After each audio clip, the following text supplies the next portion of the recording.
Did you know that one of God's names is Jehovah Rapha, the Lord who heals you?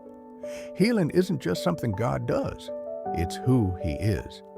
Just as surely as God is love, He is also healer.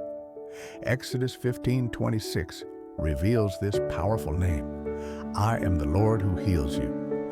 From Genesis to Revelation, whenever people came to God in faith, He restored, renewed, and healed.